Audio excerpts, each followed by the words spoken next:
Here we are, day 2. So we've done purpose, we did the intro on Sunday, we did the backstory on Saturday, we're pumped, now we're talking about vision. I love vision, vision's really important.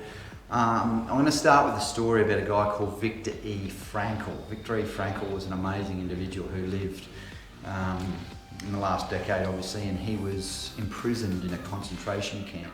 Viktor E. Frankl ended up writing the book, The Man's Search for Meaning. So Viktor E. Frankl became an inspiration to a generation of people because he survived the Nazi Holocaust and he survived the concentration camps. He was in Auschwitz, and you know, it's an amazing story. He said he could have been killed. If you read his book, he could have been killed any time because there was a guard that pointed people left or right, and you know, if you went that way, for example, you're off to the gas chamber. If you went that way, you were into the concentration camp. His family went that way, which is really sad, and he went that way. And after that, after he realised that his family were actually going up in smoke, true story, great book, real touching, pulls at the heartstrings. He went into that concentration camp and he wanted to do 3 things. He wanted to learn something, he wanted to survive, he wanted to help others, because he was actually a trained psychiatrist, and so helping others came easy to him, coaching others and guiding them and helping them get their mind right even through the toughest times, and he did survive. He went on to achieve great things. Now there's a message in that, achieving great things, and I'll come back to it in a sec. And he learnt something. Now what he learnt was this, that he said when you lined everyone up in that concentration camp, you could have looked at them, you could have seen that they were fit, they were healthy, they were strong, they were good looking, they were positive, they were confident right at the start. And he said if you lined them up and if he asked you to say who do you think would survive out of all of those, he said you had 0 chance of actually getting it right, because it's not based on strength, skill, anything to do with your physical body, it's all to do with your mental body.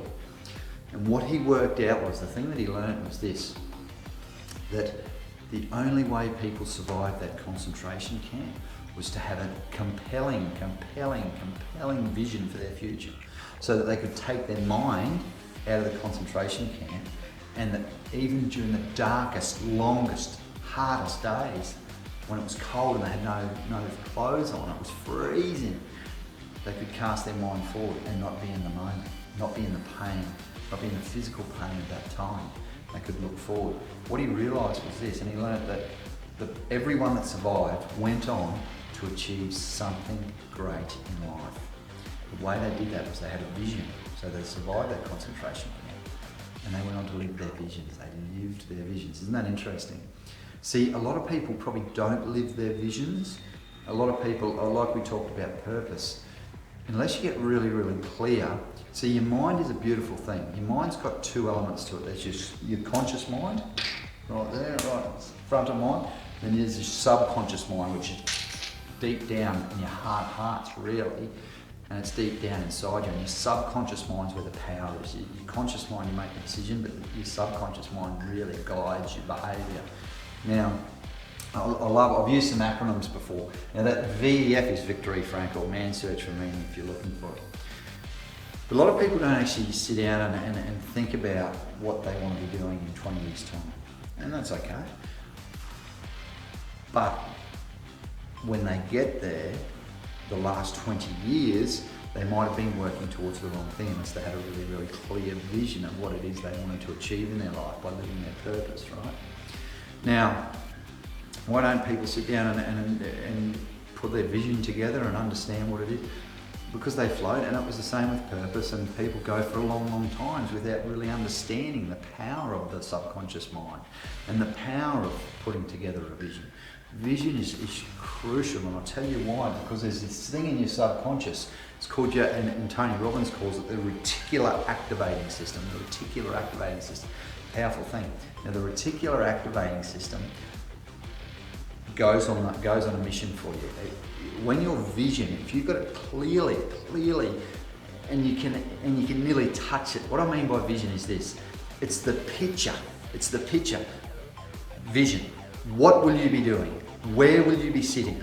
How will you be breathing?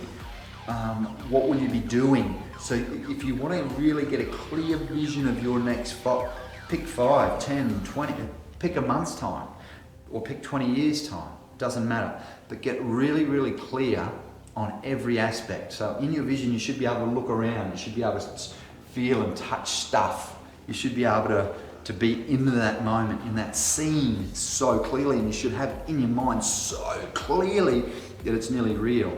Believe it or not, because your subconscious, if something's imagined so clearly and so vividly, your subconscious can't tell the difference between reality and imagine. And it thinks, it's bizarre, it thinks that this is actually happening. It's crazy.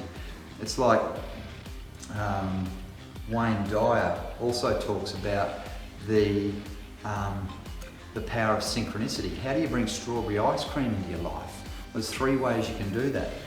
1, you can go and get off the couch and go and buy some. 2, you can ask your significant other or your kids to go and buy you some. So there's 2 ways. The 3rd way is you can imagine it, you can deep feel it, you can vision it, and someone will walk up to you and say, do you want some strawberry ice cream?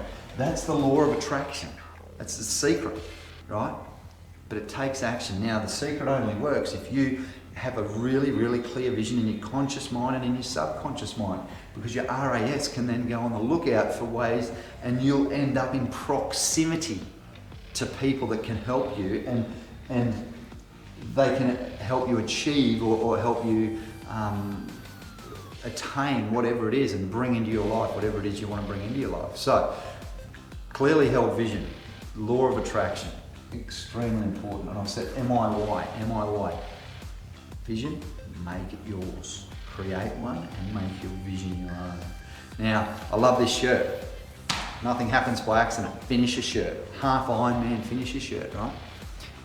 You know, 5, 10 years ago, I visioned finishing Ironman. I visioned going to the World Championships. I visioned representing Australia and what that would look like in an Australian triathlon suit. You know, they will be on my wildest dreams at the time, but I made it happen because I held it clearly. And this is just, and I love finisher shirts because they mean so much to me, because I put so much time and effort into them. But it's not the triathlon that makes the difference, it's the vision, because everything in life starts with a thought. The thought is where it is created. The camera that I'm looking into now was once in someone's mind. Has the power of vision. And then finally, go and live it. Live your vision. Be like Viktor Frankl. Be one of those people that have got a challenge in life now, but have yet got something great to achieve in life. This is a shout out to Wendy. Challenges in life now. It's short term, very short term. You're not global, but short term.